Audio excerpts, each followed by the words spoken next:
This is Gamer Girl, and welcome to my Baldur's Gate 3 Early Access playthrough.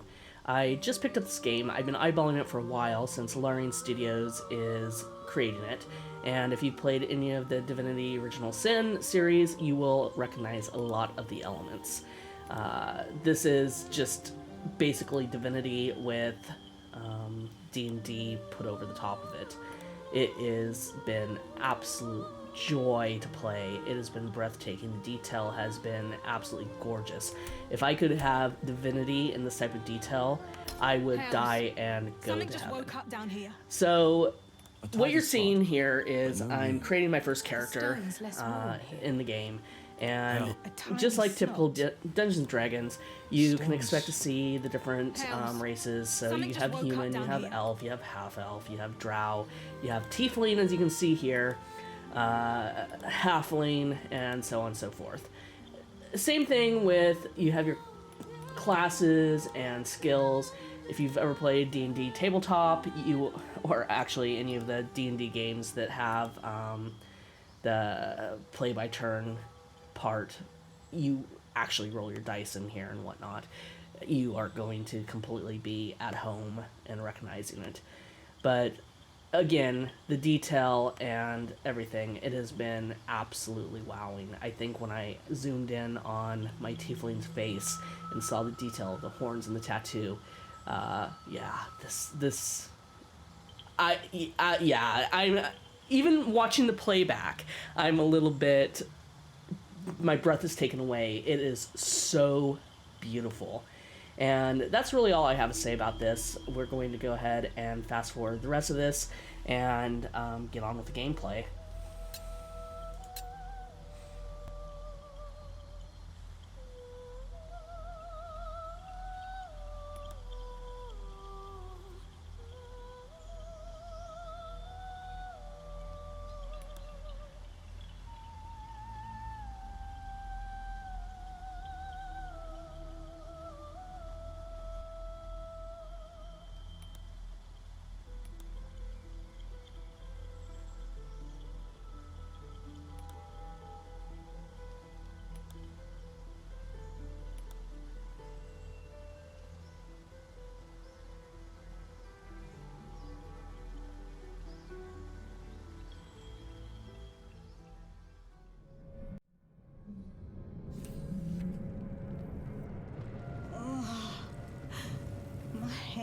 Okay, so here we are where we get to the actual gameplay. We're through another cutscene, which I've cut out of here. You can go to YouTube if you really want to see it, or you can buy the game. And just like in regular Divinity, if you hover over something that you can interact with, you get the cogs. And if you press the Alt key, you can see things that are on the ground. So in this case, I could actually see that there was a chest here. You click it, open it up, it tells you what you got.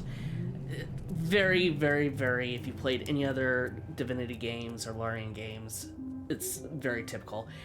You look around and you move the exact same way that you would at the Divinity, so you can use the middle mouse button to spin around and look, and then it's just basically point and click to get where you're going. The detail in the game is pretty wowing. So you don't see me hoovering over looking for things very much. I utilize the Alt key pretty heavily. And yeah, just trying to figure the way out. Up in the right hand corner, you see that you have your map, and it utilizes the Fog of War. Again, very typical for Larian games. So in the game mechanics, there isn't a whole lot of surprises when it comes to gameplay. Now, one thing that I do like about this, since it is Dungeons & Dragons at the end of the day, is it does utilize dice rolls to make decisions and decide whether you get information or fail information. And we get to see an example of that right here. This is the pool that thing came from. The parasite now writhing behind your eye. So here, when you see something in between the brackets, that's where you get to choose to try to utilize your skills, and this is where you get to roll the dice. So I will be choosing the investigation, and you'll see here that the d20 shows up with my target number 7, and I got an 18. So far on the Tiefling, I've been doing really well with the rolls. The casing I've even is gotten a few fragile. natural 20s down the line. Slightest touch could cause it to crumble. So you get a little bit of information, and then you get to decide what you're going to do after that. So walking in fire, unsurprisingly, will damage you. And that plays out per round, so this is just like a second of fire damage. And of course you can go and loot the bodies, once again pressing the Alt key to see if there's anything that you can loot around. And I'm utilizing my map to see if there's anything to climb up or any other routes. Now, there is a body on the other side here, and in Baldur's Gate 3, you can actually jump. This is not something that you can do in Divinity, but here it does have a jump mechanic, which is pretty great. And then you can go around and get to those hard to get places. I think Divinity 2, you have to utilize a teleport to do something like this. So I think this is a great addition to this type of game, being able to jump.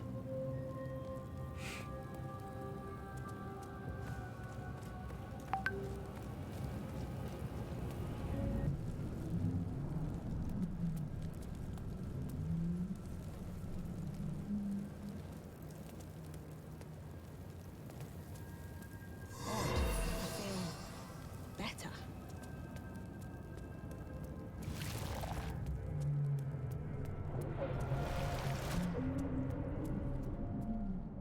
Devil King, am I in the house?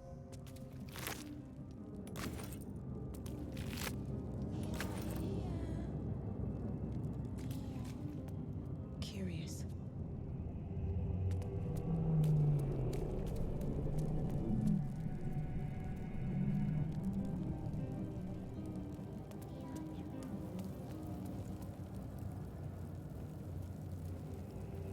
Faint images appear in your mind. A brain, a Githyanki warrior, and centuries of darkness. Help us.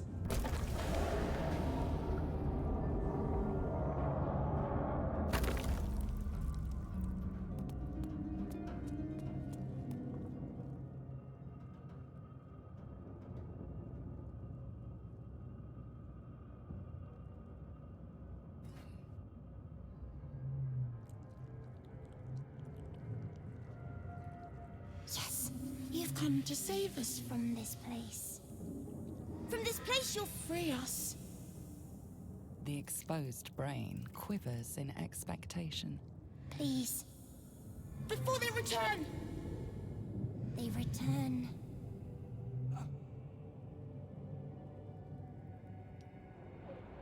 A newborn.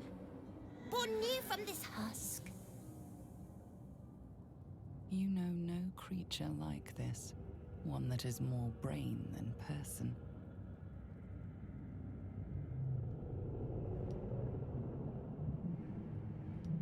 The enemy. So many enemies.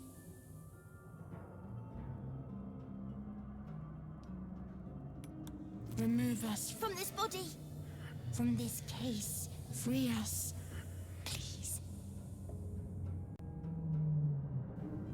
Now, I do want to say right here that I probably should kill the brain, or destroy it, or mutilate it, since I, as a person, know what a Mind Flayer is. If you don't know what a Mind Flayer is, it's a really nasty piece of work in the Dungeons and Dragons world, Baldur's Gate world. However, my character doesn't know what a Mind Flayer is, so we are going to go ahead and overlook this and help it. They return.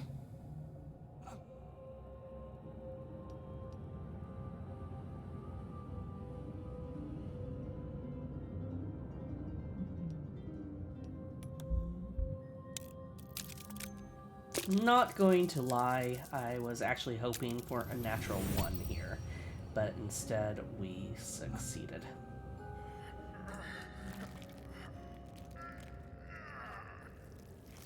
brain lifts from the skull, but you notice an opportunity. You could cripple the strange creature, making it more subservient should it prove a threat. And stupid me, of course I'm not going to hurt it, because my tiefling doesn't know what it is, and I think she's feeling a little sorry for it at the moment.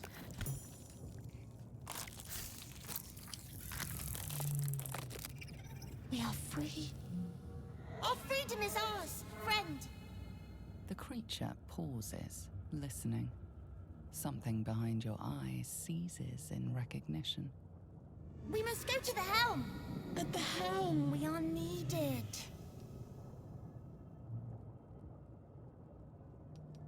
The brain tenses, as though querying an unseen advisor. Do you not hear it? We will not survive here. We are needed to navigate. We are needed to leave this realm.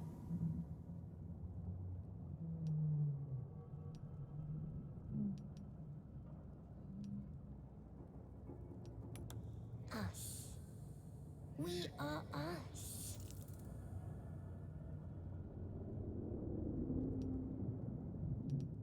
To the helm we go. We are going to the helm. So what this thing is, it's called an intellect devourer, and it's kind of like a buddy of the mind flayers, servants, and they take over their victims' minds on the mind flayers' behalf. So yeah, apparently in lore, they're capable of consuming a creature's mind and memories, and they can enter the body and use it as a new host. So that's kind of what we saw with the brain being in the guy, and yeah, there's a little bit of D&D lore. Congratulations. So something going on here is I do have to remember that this is early access and there's still some little glitches and bugs, and the little intellect devourer didn't make it onto the platform. So here you see me going back up to get it to make sure that it gets on the platform and comes with me. I want my little brain buddy. There we go. So now we got my little brain buddy and we can go.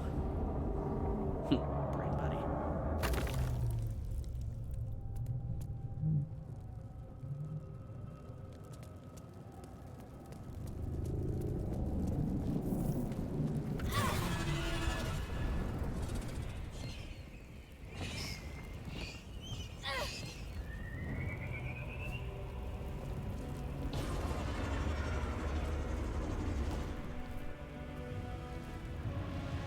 And this is where you get to see the fantastic jump mechanic again. So here I am, I'm jumping, and then I have to switch to my little brain buddy and get it to jump as well.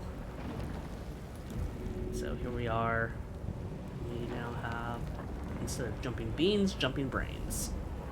As soon as I can find the platform that it can land on. We're going to go ahead and leave Chapter 1 here, and Chapter 2 will be heading to the helm, a little bit more fighting, and seeing what that gameplay is like. If you would like to see me live, head over to Twitch and look me up at Gamer Girls. The link is down in the description. Please give me a like and subscribe in this video, and until next time, be safe.